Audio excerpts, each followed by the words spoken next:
माझे नाव सायली. रोहितसोबत लग्न होऊन आता 4 वर्षे झाली होती. वरून पाहणाऱ्याला आमचा संसार अगदी सुखी आणि नेटका वाटायचा. छान घर, रोहितची चांगली नोकरी आणि रोजचं ठरलेलं आयुष्य. पण या सगळ्यात चकाटामागे एक भयानक शांतता होती. रोहित त्याच्या कामात प्रचंड व्यस्त असायचा. सकाळी निघून जाणे आणि रात्री उशिरा थकलेला घरी येणे एवढंच आमचं नातं उरलं होतं. त्याच्या आयुष्यात माझ्या भावनांना, माझ्या लहान लहान आनंदांना काहीच जागा उरली नव्हती. मी स्वभावाने प्रचंड उत्साही, चंचल आणि भावनाप्रधान मुलगी होते. मला गप्पा मारायला, हसायला, कुणाशी तरी मनातील गोष्टी शेअर करायला आवडायचं. पण या घरात मी हळूहळू सुकत चालले होते. एकाकीपणा मला आतून खाऊन टाकत होता. आणि अशा काळात आमच्या आयुष्यात करणची एंट्री झाली. करण हा रोहितचा बालपणीचा खूप चांगला मित्र, स्वभावाने अत्यंत नम्र, सामंजस्य आणि समोरच्याचा आदर करणारा. रोहितच्या कामामुळे जेव्हा तो बाहेर असायचा तेव्हा करण आमच्या घरी यायचा. सुरुवातीला तो रोहितला भेटायला यायचा, पण हळूहळू तो माझ्याशीही सहज गप्पा मारू लागला. करण जेव्हा घरात यायचा तेव्हा घराला एक वेगळा जिव्हाळा यायचा. मी केलेल्या चहाचं कौतुक करण्यापासून ते माझ्या लहान सहान गोष्टींवर लक्ष देण्यापर्यंत करणचा प्रत्येक शब्द माझ्या मनाला स्पर्श करून जायचा. रोहितने ज्या गोष्टीकडे कधी लक्ष दिलं नव्हतं त्या गोष्टी करणला लगेच जाणवायच्या. मी नवीन साडी नेसली किंवा उदास असले तर करणचे ते लगेच लक्षात यायचं. सायली, आज चहा खूप झालाय, किंवा आज तू जरा उदास वाटतेस, काही त्रास आहे का? हे त्याचे साधे प्रश्न माझ्या साचलेल्या आयुष्यात वाऱ्याची झुळूक घेऊन यायचे. माझ्या मनातील चंचलता त्याच्यासमोर नकळत बाहेर यायची. मी त्याच्याशी खोडकरपणे बोलायचे, त्याच्याशी मस्करी करायचे, पण करण नेहमी त्याच्या मर्यादेत राहायचा.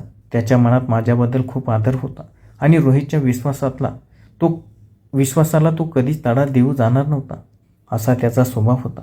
पण माझ्या मनाचं काय? मला हळूहळू जाणीव होऊ लागली की मी करणच्या प्रेमात पडत चालले आहे. तो घरात नसताना मला त्याची वाट पाहावी वाटायची. ते येणार म्हटल्यावर मी तासनतास आरशासमोर उभी राहून स्वतःला समजवायचे. तो माझ्याशी बोलताना कसा माझ्या डोळ्यात पाहतो याचा विचार करून माझ्या अंगावर काटा यायचा. मला त्याच्या स्पर्शाची, त्याच्या जवळ असण्याची आस लागली होती. तो केवळ एक पुरुष म्हणून नाही, तर एक समंजस आणि प्रेमळ साथीदार म्हणून मला आवडू लागला होता. पण मी माझी ही भावना मनातच दाबून ठेवली होती, कारण मला माहीत होतं की करण त्याच्या नैतिकतेच्या चौकटीत अडकलेला आहे. तो स्वतःहून कधीच पहिलं पाऊल उचलणार नव्हता. त्या दिवशी पावसाचा जोर खूप जास्त होता. रोहित कामाच्या निमित्ताने 3 दिवसासाठी दुसऱ्या शहरात गेला होता. घरात मी एकटीच होते. बाहेर थो पाऊस पडत होता आणि मनात एक विचित्र अस्वस्थता होती. संध्याकाळच्या वेळी अचानक दारावरची बेल वाजली. मी दार उघडलं तर समोर करण उभा होता. तो पावसात पूर्ण भिजला होता. रोहित घरी आहे का असं समजून तो काहीतरी कामासाठी आला होता. सायली, रोहित आहे का घरात? त्याचा फोन लागत नव्हता. करणने केस पुसत विचारलं. नाही करण, तो तर शहराबाहेर गेलाय, मी हसत म्हटलं आणि त्याला आत बोलवलं. तू आधी आत ये आणि कपडे वाळून घे, नाहीतर आजारी पडशील. मी त्याला टॉवेल दिला. करण हॉलमध्ये बसला आणि मी त्याच्यासाठी गरम चहा करायला स्वयंपाकघरात गेले. चहा करताना माझे हात थरथरत होते. आज घरात दुसरं कोणीही नव्हतं, फक्त मी, करण आणि बाहेर पडणारा पावसाचा आवाज होता. चहाचा कप घेऊन मी हॉलमध्ये आले. करण सोफ्यावर बसला होता. मी चहाचा कप त्याच्या हातात दिला आणि त्याच्या शेजारी जाऊन बसले. थँक्स सायली, तो चहाचा घोट घेत म्हणाला. माझे डोळे फक्त त्याच्यावर खिळले होते. त्याच्या चेहऱ्यावरील पाण्याचे थेंब, त्याची ती शांत नजर आणि त्याचा सहवास मला पूर्णपणे मोहात पाडत होता. माझ्या मनातील भावना आता आवरेण्यासा झाल्या होत्या. 4 वर्षाचा एकाकीपणा आणि करणबद्दलची ती तीव्र ओढ आज सर्व मर्यादा ओलांडला तयार होती. करण, मी अगदी हळू आवाजात म्हटलं. हो सायली, काय झालं, बोल ना. त्याने माझ्याकडे पाहिलं. त्याच्या डोळ्यात पाहताच माझ्या मनात ठरलेला निर्णय मी पक्का केला. आज मी माझी भावना लपवणार नव्हते. मला त्याच्या प्रेमाची गरज होती आणि मी ती मिळवणार होते. मी हळूच माझा हात त्याच्या हातावर ठेवला. करण एकदम दचकला. त्याने माझ्याकडे आश्चर्याने पाहिले. त्याच्या डोळ्यात भीती आणि आदर स्पष्ट दिसत होता, पण माझ्या डोळ्यात मात्र फक्त आणि फक्त त्याच्याबद्दलचं प्रेम आणि आस होती. मी जेव्हा माझा हात करणच्या हातावर ठेवला तेव्हा त्याच्या चेहऱ्यावरचे भाव क्षणार्धात बदलले. त्याच्या डोळ्यात एक प्रकारची अस्वस्थता आणि दडपण स्पष्ट दिसत होते. त्याने हळूच आपला हात मागे घेण्याचा प्रयत्न केला, पण मी त्याचा हात घट्ट धरून ठेवला होता. सायली, हे काय करतेस तू? करणचा आवाज कापरा झाला होता. रोहित माझा जिवलग मित्र होता. तू त्याची बायको आहेस हे खूप चुकीचं आहे. आपण मर्यादा सोडता कामा नये. तो उठून उभा राहिला. त्याच्या मनात माझ्याबद्दल आणि या नात्याबद्दल असणारा आदर मला स्पष्ट दिसत होता. तो एक सच्चा माणूस होता म्हणून तर तो स्वतःच्या भावनांना आवर घालत होता. पण माझ्या मनातील 4 वर्षाचा साचलेला एकाकीपणा आज बंधनाने तोडायला निघाला होता. मला रोहितची आठवण येत नव्हती. मला फक्त समोर उभा असलेला करण दिसत होता, ज्याने मला एक स्त्री म्हणून, एक माणूस म्हणून नेहमी जपलं होतं. मी सुद्धा सोफ्यावरून उठले आणि त्याच्या अगदी जवळ गेले. त्याच्या नजरेला नजर मिळवत मी म्हणाले, करण, मर्यादा आणि चूक बरोबर या गोष्टीचा विचार मी गेल्या 4 वर्षापासून रोज करते. पण आज मला काही विचारायचं नाही. मला फक्त तू हवा आहेस. सायली, प्लीज समजून घे. आपण नंतर पश्चाताप करू, तो मागे सरकत म्हणाला. पण मी त्याला बोलण्याची अधिक संधी दिली नाही. मी त्याचा हात धरला आणि त्याला थेट माझ्या बेडरूममध्ये घेऊन गेले. करणने मला थांबवण्याचा प्रयत्न केला. त्याच्या ताकदीने तो मला बाजूला सरकू शकत होता. पण माझ्या डोळ्यातील तीव्र आवडणी आणि प्रेम पाहून तो आतून हतबल झाला होता. बेडरूममध्ये आल्यावर मी दरवाजा लावून घेतला. खोलीत अंधुक प्रकाश होता आणि बाहेर पडणाऱ्या पावसाचा मंद आवाज येत होता. मी करणच्या जवळ गेले आणि त्याच्या छातीवर हात ठेवला. त्याच्या हृदयाची धडधड खूप वाढली होती. करण, तू नेहमी मला विचारायचंस ना की मी उदास का असते. आज मला सांगू दे. रोहितच्या आयुष्यात माझ्यासाठी वेळच नाही. मी त्या घरात फक्त एक शोभेची वस्तू बनून राहिली होते. पण तू मला रोज जिवंतपणाची जाणीव करून दिलीस. तुझा संवाद, तुझी काळजी मला भासवायची की मी सुद्धा कोणासाठी तरी महत्त्वाची आहे. मी गळ्यात असलेला आवडा गिळत म्हणाले. माझ्या डोळ्यातून एक अश्रू घसरून खाली आला. करणने तो अश्रू पाहिला आणि त्याच्या हाताचा स्पर्श नकळत माझ्या चेहऱ्याला झाला. त्या एका स्पर्शाने माझ्या संपूर्ण शरीरात एक रोमांच उभा राहिला. सायली, त्याच्या तोंडून फक्त एवढाच शब्द बाहेर पडला.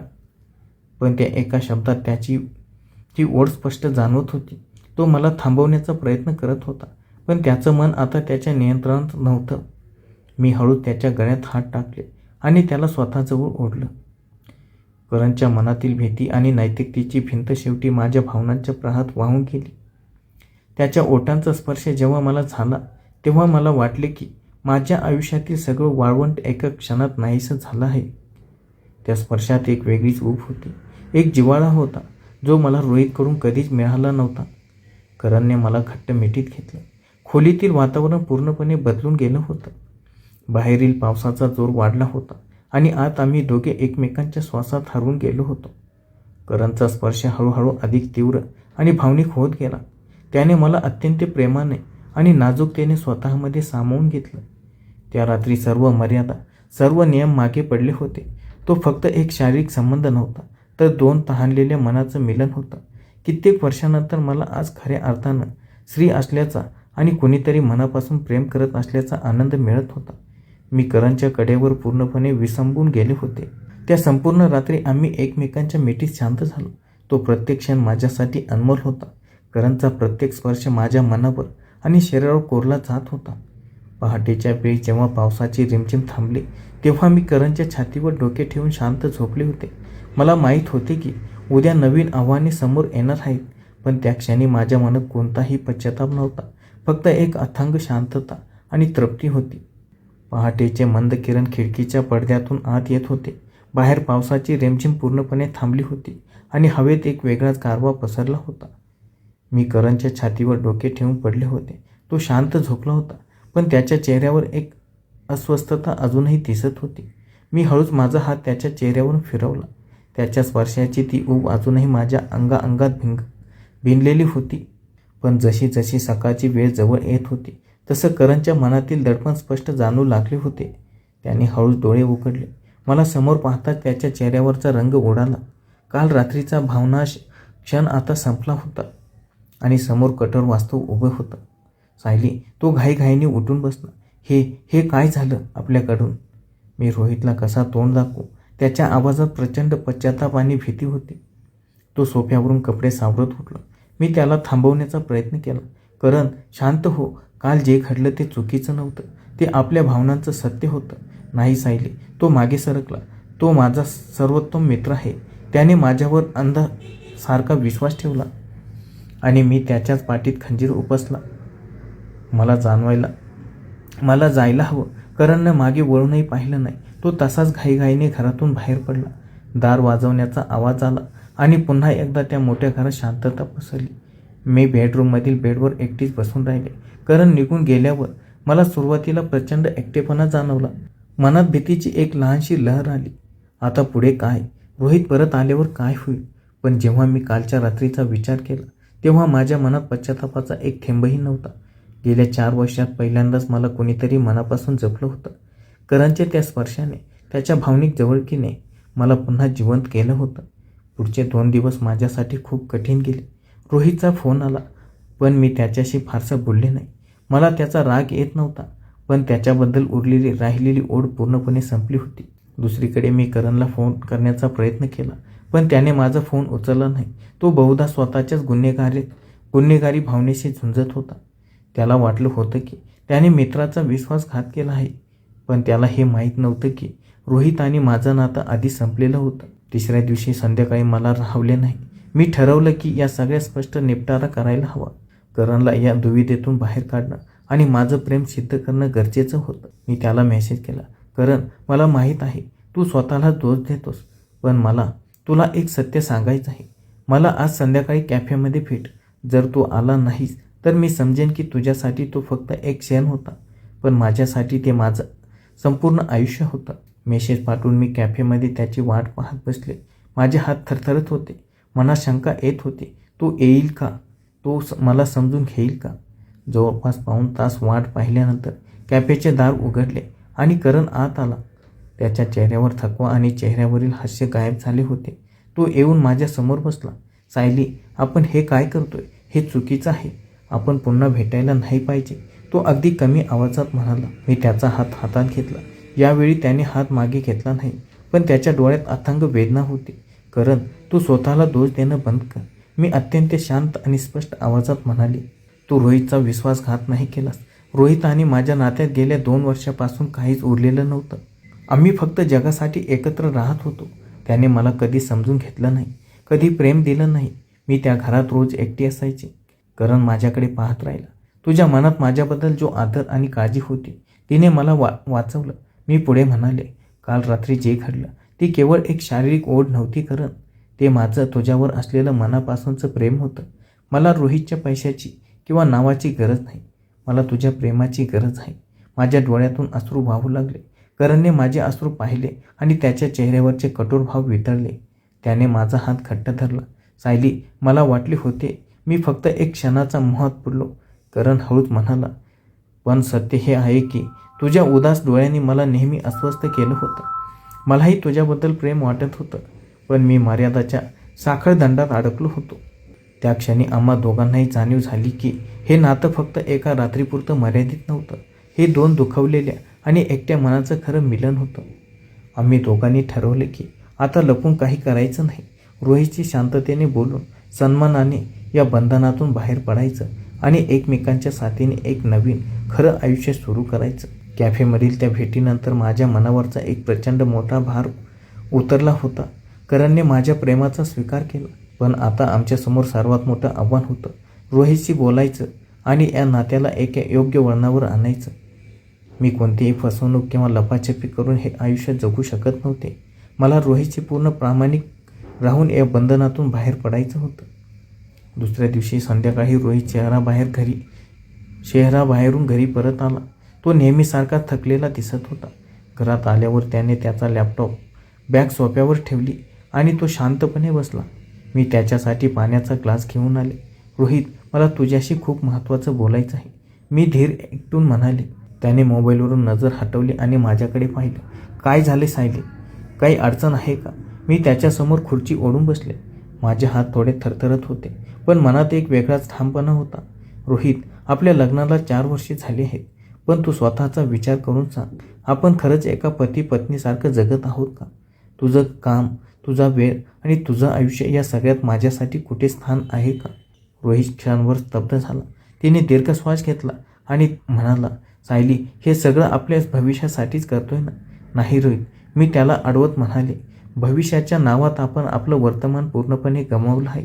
मला पैशापेक्षा, गाडी घोड्यापेक्षा एका माणसाच्या सहवासाची, प्रेमाची गरज होती. पण गेल्या 2 वर्षात मला फक्त आणि फक्त एकाकीपणा मिळाला आहे.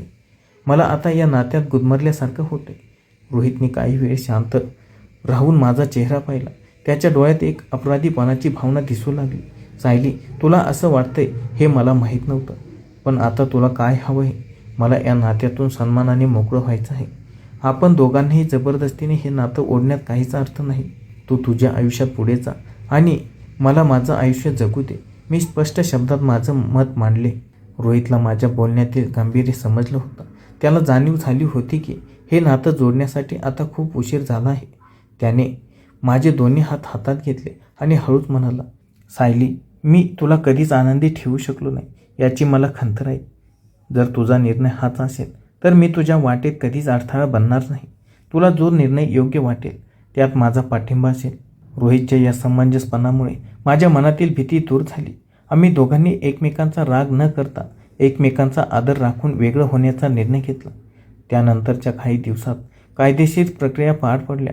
मी रोहितचं घर सोडलं आणि एका लहानशा भाड्याच्या घरात शिफ्ट झाले. मला स्वतःच्या पायावर उभे राहायचं होतं. कोणावरही ओझं न बनता एक नवं आयुष्य सुरू करायचं होतं. दरम्यान करणने मला या काळात खूप मोठा भावनिक पाठिंबा दिला. तो रोज मला भेटायला यायचा. आम्ही तासनतास गप्पा मारायचो, भविष्याच्या योजना आखायचो. त्याच्या सहवासात मला शांतता आणि एक वेगळाच आनंद मिळायचा. ज्या नात्याची सुरुवात एका अनपेक्षित वळणावर आणि भावनावश क्षणात झाली होती, ते नातं आता एक अत्यंत परिपक्व आणि सुंदर रूप घेत होतं. एका संध्याकाळी आम्ही दोघे समुद्राच्या काठावर बसलो होतो. सूर्यास्ताचा लालसर प्रकाश पाण्यावर पसरला होता आणि मंद वारा सुटला होता. करणने माझा हात त्याच्या हातात घेतला आणि माझ्या डोळ्यात पाहत म्हणाला, सायली, भूतकाळात आपण काय गमावलं यापेक्षा भविष्यात आपण काय घडवणार आहोत हे माझ्यासाठी महत्त्वाचं आहे. तू माझ्या आयुष्यात आलीस आणि मला खऱ्या प्रेमाचा अर्थ समजवला. आता मला तुझं आयुष्य आनंदाने भरून टाकायचं आहे. मी त्याच्या खांद्यावर डोके ठेवले. बाहेरील शांतता आणि मनातील तृप्ती मला सांगत होती की मी घेतलेला निर्णय अगदी योग्य होता. आयुष्याने मला दुसरी संधी दिली होती आणि यावेळी मी एका योग्य माणसाच्या सोबत होते. माझ्या आयुष्यातील दुःखाचे, एकाकीपणाचे दिवस आता मागे पडले होते. करणच्या प्रेमाची ऊब आणि त्याची साथ माझ्यासोबत होती. आम्ही दोघांनी हातात हात घालून एका नवीन, सुंदर आणि एकत्र प्रवासाला सुरुवात केली होती. धन्यवाद.